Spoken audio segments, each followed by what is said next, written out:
Hello दोस्तों, कैसे हैं आप लोग। आप सभी का स्वागत है। आज की इस क्लास में हम बात करेंगे रेलवे में अभी न्यू वैकेंसीज निकली हुई है। लगभग 6,500 टोटल वैकेंसीज है, जिसमें अगर हम बात करें जो टेक्नीशियंस के ये पोस्ट रहने वाली है ग्रेड 1 एंड ग्रेड 3। ठीक है, जो ग्रेड 1 होती है वो लगभग यहाँ पर ग्रेजुएशन लेवल की पोस्ट होती है, जिसमें 323 पोस्ट है। ठीक है, और ग्रेड 3 में यहाँ पर जो आईटीआई एंड यहाँ पे 12th पीसीएम वाले कैंडिडेट्स के लिए 6,234 पोस्ट है। ठीक है, तो इस प्रकार से हमें यहाँ पर टोटल ग्रेड 1 और ग्रेड 3 में कितनी वैकेंसी, 6,500 के आसपास में वैकेंसी है। अब यहाँ पे आप देख सकते हैं कि इसमें कौन कौन से यहाँ पर पोस्ट है। जैसे ग्रेड 1 सिग्नल की जो पोस्ट है ये ग्रेजुएशन लेवल की होती है।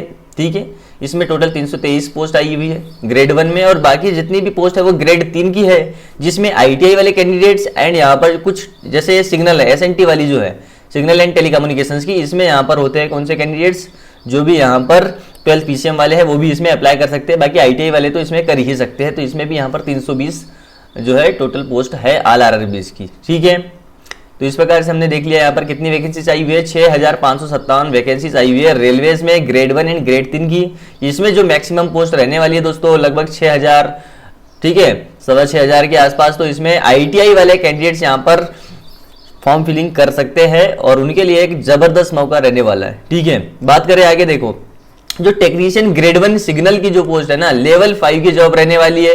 इनिशियल पे इसमें 29,200 का इसमें बेसिक पे रहेगा, और मेडिकल स्टैंडर्ड इसमें B1 का चलता है। एज लिमिट की अगर बात करें तो 18 से 33 साल वाले, ठीक है, जनरल कैंडिडेट्स, और ओबीसी के लिए यहाँ पे 3+3 साल और कर लीजिए तो 18 से 36 हो जाएगा।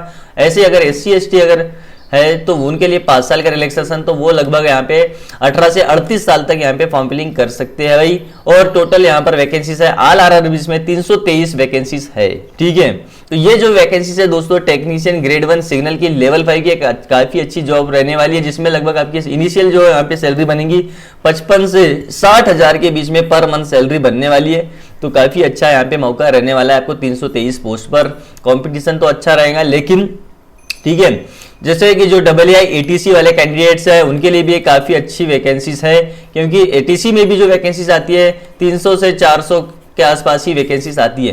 तो यहाँ पे 323 वैकेंसीज आई हुई थी, तो ये काफी अच्छा मौका इनके लिए भी रहने वाला है। और दूसरी चीज, इसमें भी जब पैटर्न देखोगे तो इसमें भी आपको यहाँ पे बेनिफिट मिलने वाला है। ठीक है, क्योंकि देखो लास्ट ईयर जो वैकेंसीज आई हुई थी ना दोस्तों, 180 वैकेंसीज आई हुई थी ऑल आरआरबीज की ग्रेड 1 में। ठीक है, ग्रेड 1 सिग्नल में केवल 183, ठीक है, 183 वैकेंसीज आई हुई थी, और इस बार लगभग ये मान के चलो कि डबल हो चुकी है, 323 पोस्ट। तो काफी अच्छा मौका ये रहने वाला है। ऐसे हम ग्रेड 3 की बात करें तो ये तो आईटीआई वालों कैंडिडेट्स के लिए रहती है, तो इनका यहाँ पर जो है काफी अच्छा मौका है, क्योंकि इसमें 6,234 पोस्ट रहने वाली है। इसमें लेवल 2 की जॉब है, 19,900 का बेसिक पे रहता है, 18 से 30 साल की एज लिमिट है, +3 ओबीसी वाले, +5 इसमें और कर लेना SC ST वाले कैंडिडेट। ठीक है, आगे चले, देखो फॉर्म फिलिंग यहाँ से 23 मई को तो यहाँ पर इसका इंडिकेटिव नोटिस आया था, और जो यहाँ पर date of online application start हो रहा है आज से ही, 30 जून से फॉर्म फिलिंग स्टार्ट हो रही है।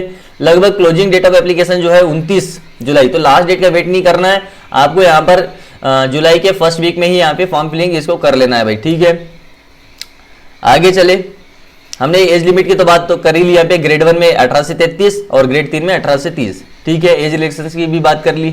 अब देखो एग्जाम पैटर्न क्या रहता है। सबसे पहले देखते हैं ग्रेड 1 सिग्नल का एग्जाम पैटर्न क्या रहता है भाई। देखो जनरल अवेयरनेस के इसमें 10 क्वेश्चन 10 मार्क्स के लिए रहते हैं। ठीक है, यानी कि यहाँ पर जो टेक्नीशियन की पोस्ट है इसलिए इसमें यहाँ पर जनरल अवेयरनेस को ज्यादा वेटेज नहीं दी है। यहाँ पे मिनिमम आपको 10 ही क्वेश्चन यहाँ पे देखने को मिल रहा है भाई। इंटेलिजेंस एंड रीजनिंग, ठीक है, तो रीजनिंग में आपको 15 क्वेश्चन देखने को मिल रहे हैं। कंप्यूटर एप्लीकेशंस के 20 क्वेश्चन देखने को मिल रहे हैं, तो इसका काफी अच्छा वेटेज रहने वाला है। कंप्यूटर आपको काफी अच्छा तरीके से तैयार करना पड़ेगा। और मैथमेटिक्स तो यहाँ पे 20 क्वेश्चन है, तो ये भी आपको अच्छे से तैयार करना है। सबसे ज्यादा जो वेटेज ग्रेड 1 सिग्नल में है वो है बेसिक साइंस एंड इंजीनियरिंग, क्योंकि एक टेक्नीशियन की पोस्ट है वो भी ग्रेड 1 सिग्नल की, बेसिक पे भी इसका जबरदस्त है। और ग्रेजुएट लेवल के लगभग आप BSc अगर आपका है फिजिक्स के साथ में तो यहाँ पे अप्लाई कर, अभी हम एलिजिबिलिटी देखेंगे पूरा फुल, और बीटेक वाले हैं कैंडिडेट्स तो वो भी अप्लाई कर सकते हैं। ठीक है, तो यहाँ पे आप देखो कि basic science and engineering 35 question, ठीक है, सबसे ज्यादा वेटेज पूरे 100 क्वेश्चन में तो 35% इसी का हो गया। ठीक है, बेसिक साइंस एंड इंजीनियरिंग का, तो इसमें आपको सिर्फ 10th लेवल तो करना ही है, इसके साथ में जो मेन यहाँ पर करना है 11th एंड 12th का यहाँ पर लेवल कवर करते हुए चलना है। सबसे ज्यादा क्वेश्चन इसमें 11th एंड 12th फिजिक्स से देखने को मिलते हैं। ठीक है, अभी हम बात करेंगे इसके सिलेबस पर भी। तो ये हो गया पैटर्न, समझ गए पूरा। ठीक है, आगे चले, आगे अब देखो यहाँ पे सिलेबस देखो, बेसिक साइंस एंड इंजीनियरिंग जिसका सबसे ज्यादा वेटेज है 35% का, 35 क्वेश्चन देखने को मिलेंगे यहाँ से। तो देखो फिजिक्स यहाँ पे फंडामेंटल्स होते हैं, जितने भी अपना 9th 10th या 6ठी से लेके 10वीं तक, ठीक है, जितना सिलेबस है साइंस में उसमें स्पेशली फिजिक्स का वो आपको पूरा आना चाहिए भाई। 6ठी से 10वीं भी आना चाहिए और आपका लेवल 11th एंड 12th का भी जबरदस्त रहना चाहिए कि सबसे ज्यादा क्वेश्चन यहीं से आएंगे फिर, ठीक है। तो बेसिक भी करना है और साथ में जो इंजीनियरिंग वाला जो है, इंजीनियरिंग मतलब यहाँ पे 11th 12th का समझ लो आप, ठीक है, उतना ग्रेजुएशन लेवल का जिसमें नहीं पूछते हैं, ठीक है, लेकिन आपको यहाँ पर कम से कम 12th लेवल का तो काफी अच्छे से फिजिक्स तैयार होना चाहिए। ये आप पूरे टॉपिक्स देख सकते हैं, ठीक है। और यही जो है टॉपिक्स डबल एटीसी के एग्जामिनेशंस में भी फिजिक्स के जो यहाँ पर 30 क्वेश्चन देखने को मिलते हैं ना, तो वहां पर भी कवर हो जाएगा, ठीक है। यानी कि आपका एटीसी का भी सिलेबस तैयार हो जाएगा और यहाँ पर टेक्नीशियन का भी, ठीक है।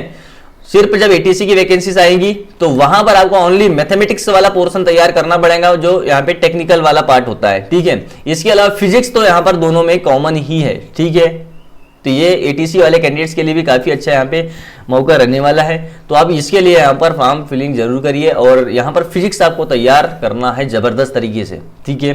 बाकी आप रीजनिंग का ये बाकी जो सिलेबस होता है कंप्यूटर का, ये आप देख सकते हैं टॉपिक्स को, क्योंकि ये तो बाकी जैसे अदर एग्जामिनेशंस में, एसएससी में, रेलवेज में देखने को मिलता है, सेम वैसे ही यहाँ पे रीजनिंग, कंप्यूटर एंड मैथमेटिक्स का यहाँ पर सिलेबस रहता है। मैथमेटिक्स में भी अपना अर्थमेटिक आपको आना चाहिए, अर्थमेटिक के साथ साथ में एडवांस मैथ भी कवर करना पड़ेगा भाई, ठीक है। चले आगे, सिलेबस देख लिया हमने, जीए के भी देख लिया भाई, history, polity, geography, current affairs, वो सबका तैयार होना चाहिए। अब ग्रेड 3 का यहाँ पे सिलेबस देखो, जो टेक्नीशियन यानी कि आईटीआई एंड जो 12th पीसीएम वाले कैंडिडेट्स है उनके लिए यहाँ पर सिलेबस यानी कि पैटर्न में थोड़ा डिफरेंस है, क्योंकि इनको देखो एक तो 10th लेवल तक ही तैयार करना है, ठीक है, इनका यहाँ पे हाई लेवल नहीं आता है, 6ठी से लेके 10वीं तक करना है, ठीक है। मैथ्स के 25 क्वेश्चन 25 मार्क्स, रीजनिंग के 25 क्वेश्चन 25 मार्क्स, साइंस जो जनरल साइंस है यहाँ पर देखो बेसिक साइंस एंड इंजीनियरिंग नहीं है, यहाँ पर सिर्फ बेसिक साइंस है, समझ लो 6ठी से लेकर 10वीं तक के साइंस के 40 क्वेश्चन देखने को मिल रहा है। तो यहाँ पर भी काफी अच्छा वेटेज साइंस को दिया गया है, ठीक है। तो आपको यहाँ पे 6ठी से 10वीं तक जो एनसीईआरटी बेस्ड जितना भी यहाँ पे सिलेबस होता है वो आपको यहाँ पे साइंस का अच्छी तरीके से तैयार करना है भाई। जनरल नॉलेज का यहाँ पर भी 10 ही क्वेश्चन है, ठीक है। तो मेन है यहाँ पर पूरा टेक्नीशियन के एग्जामिनेशंस को निकालने के लिए मैथ रीजनिंग तो हर स्टूडेंट्स तैयार कर ही रहा है अदर एग्जामिनेशंस के लिए भी, लेकिन जो साइंस वाला पोर्शन है ना उसको काफी अच्छे से तैयार करना है, क्योंकि ग्रेड 3 में भी 40 क्वेश्चन देखने को मिल रहा है साइंस के, जो बेसिक साइंस के है, और जो ग्रेड फर्स्ट है उसमें आपको 35 क्वेश्चन देखने को मिल रहा है साइंस के। तो वो भी यहाँ पर जो 11th 12th लेवल तक आपको फिजिक्स का पोर्शन तैयार करना है भाई। चलो ठीक है, आगे चलते हैं। देखो एजुकेशनल क्वालिफिकेशन समझ लो आप, ग्रेड 1 सिग्नल में जो यहाँ पे डिपार्टमेंट आता है रेलवेज का, signal and telecommunication, level 5 7th CPC के अनुसार ये लेवल 5 की जॉब रहने वाली है। काफी अच्छी इसमें यहाँ पर इनिशियल सैलरी आपको देखने को मिलती है। B1 स्टैंडर्ड का मेडिकल चलेगा इसमें, और इसमें VIHI वाले यानी कि जो हैंडीकेप्स कैंडिडेट्स ये वाले तो नहीं चलते हैं, लेकिन LD वाले यहाँ पे, ठीक है, ये वाले यहाँ पे कैंडिडेट्स एलिजिबल हो सकते हैं, ठीक है। बाकी आप इसको थोड़ा डिटेल में देख लेना फुल नोटिफिकेशन में। बात करते हैं यहाँ पे क्वालिफिकेशन की, तो देखो bachelor of science in physics यानी कि आपने BSc किया हो, चाहे फिजिक्स हो, इलेक्ट्रॉनिक्स हो, कंप्यूटर साइंस वाले भी एलिजिबल रहेंगे, ठीक है। IT इंफॉर्मेशन टेक्नोलॉजी एलिजिबल है। इंस्ट्रूमेंटेशन यहाँ पे फ्रॉम द रिकॉग्नाइज्ड यूनिवर्सिटी, किसी भी रिकॉग्नाइज्ड यूनिवर्सिटी या इंस्टीट्यूट से आपने ये कोर्स किया हुआ है, जिसमें आपका या तो फिजिक्स रहा हो, इलेक्ट्रॉनिक्स रहा हो, कंप्यूटर साइंस वाले हो, IT रहा हो, ठीक है। तो इस प्रकार के कैंडिडेट्स यहाँ पे एलिजिबल है। इसके अलावा अगर मान लो BSc में आपका कॉम्बिनेशन एनी सब स्ट्रीम से है, जैसे बेसिक स्ट्रीम्स ऑफ फिजिक्स है, इलेक्ट्रॉनिक्स है, कंप्यूटर साइंस, वही बात है इसमें, ठीक है, तो भी हम यहाँ पे एलिजिबल होते हैं, ठीक है। 3 इयर्स का डिप्लोमा किया हुआ है अपनी इंजीनियरिंग में above the basic streams in combination of any above basic streams, तो भी आप एलिजिबल हो जाओगे भाई, ठीक है। यानी आपने डिप्लोमा पॉलिटेक्निक वगैरह किया हुआ है, मैकेनिकल, इलेक्ट्रिकल, ठीक है, कंप्यूटर, इस प्रकार तो आप कर सकते हो इसमें अप्लाई, कोई दिक्कत वाली बात नहीं है। चाहे आपने बीटेक इंजीनियरिंग भी किया हुआ है, ठीक है, अब वो स्ट्रीम्स से, तो भी यहाँ पे एलिजिबल आप हो सकते हो भाई, ठीक है। मामला क्लियर हो चुका है। ग्रेड 1 सिग्नल में आपका यहाँ पे एजुकेशनल क्वालिफिकेशन क्या रहने वाली है।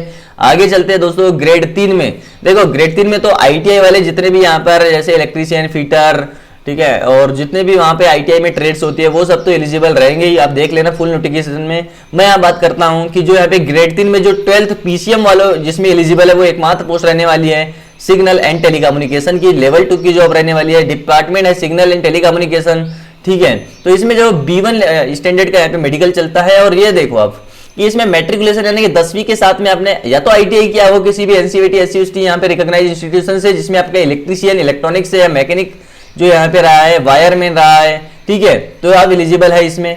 या तो आपने क्या किया हो यहाँ पे जो है अप्रेंटिस की हुई है आईटीआई के साथ में, तो भी एलिजिबल है।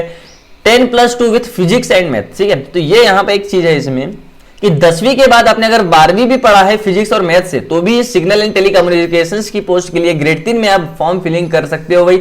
लेकिन इसमें अच्छी खासी कट ऑफ देखने को मिलती है। अगर आप यहाँ पे 100 क्वेश्चन में से 90% मिनिमम, ठीक है, 90%, 95% इस प्रकार का स्कोर करने के लिए कैपेबल हो या कैपेबल हो सकते हो आने वाले 2 से 2.5 महीने में, ठीक है। 90+ इसमें स्कोर करना पड़ता है इस पोस्ट के लिए, ठीक है, ग्रेड 3 एसएनटी सिग्नल के लिए 12 पीसीएम में, ठीक है। तो यहां पर आप इसको फॉर्म फिलिंग करने का सोच सकते हो भाई, ठीक है। आगे चले, आगे देख सकते हैं दोस्तों, यहां पे देखो 323, जैसे ग्रेड 1 की बात करें तो 323 पोस्ट तो भैया ऑल आरआरबी, क्योंकि देखो रेलवेज में जोन वाइज फॉर्म फिलिंग होती है। तो आपको यहाँ पे देखना है कि जैसे अहमदाबाद, मुंबई, चेन्नई, बैंगलोर, सिलीगुड़ी, ठीक है, इस प्रकार के जो अलग अलग जोन है उनमें कितनी वैकेंसीज है, कहां से फॉर्म फिलिंग करना है, आपका कौन सा जोन है, आपको कौन सा नियरेस्ट जोन पड़ेगा, कहां पर कितनी वैकेंसी है, उस हिसाब से आपको यहाँ पे फॉर्म फिलिंग करनी है। यहाँ पे मैंने 2-3 यहाँ पे जो है जोन आरआरबी को यहाँ पे लिया हुआ है। जैसे आरआरबी अहमदाबाद में कौन कौन सी यहाँ पे कितनी पोस्ट है वो सब कुछ दिया है। तो यहां पर आप देखो सिग्नल वाली जो है ग्रेड 1 में, तो यहां पर आपको टोटल 37, जैसे 323 तो टोटल है भाई ऑल आरआरबी की, उसमें से 37 पोस्ट आपको आरआरबी अहमदाबाद में देखने को मिल रही है, जिसमें आप कैटेगरी वाइज देख सकते हैं कि यूआर की 13 है, एससी एसटी की यहाँ पे देख सकते हैं कितनी है, ओबीसी में 10 पोस्ट है। तो ये यहाँ पर category wise and zone wise यहाँ पे बाइफर्फिकेशन जो है वैकेंसीज का रहने वाला है। बाकी अलग अलग जो यहाँ पे देखो आईटीआई वाली ट्रेड्स है, या जैसे 12th पीसीएम वाले जहां भर सकते हैं, ग्रेड 3 में एसएनटी वाले में, तो वहां पर आपको कितनी पोस्ट देखने को मिल रही है, 2 है यूआर में, बाकी एससी एसटी में तो 0 है। तो अब ये देखना है भाई जोन वाइज आपको यहाँ पे कितनी वैकेंसीज है। अब एससी एसटी वाला कोई कैंडिडेट 12th पीसीएम से फॉर्म भरना चाहेंगे, अरे अहमदाबाद से अगर मान लो यहाँ भर दिया तो यहाँ तो पोस्ट ही नहीं है एससी एसटी की, ठीक है, तो यहां भर के उसका कोई मतलब ही नहीं है भाई फॉर्म फिलिंग का। तो अब यहां पे पूरा फुल नोटिफिकेशन में देख लेना है कि किस जोन में कितनी वैकेंसीज आपकी कैटेगरी में है, उस हिसाब से फॉर्म फिलिंग करनी है भाई, ठीक है। फुल नोटिफिकेशन में आपको ये सब चीजें यहाँ पे एक बार वेरीफाई कर लेना है। आगे चले, आगे यहाँ पे जैसे आरआरबी चेन्नई की भी यहाँ पे कौन कौन सी कितनी पोस्ट है। जैसे ग्रेड 1 सिग्नल में देखो आप, यहाँ पे यूआर की 3 है, ठीक है, एससी एसटी में 4 और 2 है, ओबीसी में 9 है, टोटल 19 पोस्ट है यहाँ पे ग्रेड 1 में। बाकी अब अदर यहाँ पे ट्रेड्स में देख सकते हैं। ऐसे ही आरआरबी मुंबई की बात करें तो यहाँ पे ग्रेड 1 सिग्नल में आपको 6 यूआर में, 3 एससी में, 1 एसटी में और 5 ओबीसी में है। इस प्रकार से यहाँ पे टोटल 17 पोस्ट है। बाकी अलग अलग ट्रेड्स में आप देख सकते हैं, ठीक है। तो अब क्या करना, आप फुल नोटिफिकेशन को डाउनलोड करना, वहां पे चेक करना है आपको हर एक आरआरबी में कितनी पोस्ट है जोन वाइज, ठीक है। उसके बाद आपको डिसाइड करना है कि किस जोन में फॉर्म फिलिंग करनी है, ठीक है। क्योंकि देखो आप किसी भी जोन से फॉर्म फिलिंग कर दो, आपको जो यहाँ पे एग्जामिनेशन सेंटर्स मिलता है वो आपके यहाँ पर होम टाउन या फिर जो भी आपका होम एड्रेस होता है वहां से नियरेस्ट लोकेशन पे ही दिया जाता है। इसलिए आप वैकेंसीज या फिर जो भी आपको जहां पर भी जॉब करने का मन है या फिर जहां पर भी वैकेंसीज अच्छी है वहां पर आप फॉर्म फिलिंग कर सकते हैं। वो आपका डिसीजन रहने वाला है, ठीक है। आप सोच समझ के वो डिसाइड कर लेना। तो आने वाले समय में दोस्तों देखो यहाँ पर चैनल पर आपको क्लासेस देखने को मिल जाएगी, ठीक है। ग्रेड 1 सिग्नल के लिए ग्रेड 1 सिग्नल जो यहाँ पर 323 वैकेंसीज है ऑल आरआरबीज में। तो यहाँ पर बेसिक साइंस एंड इंजीनियरिंग की क्लासेस देखने को मिलेंगी आपको, ठीक है। बेसिक साइंस एंड इंजीनियरिंग जिसके यहाँ पर सबसे ज्यादा वेटेज रहने वाला है 35 मार्क्स का।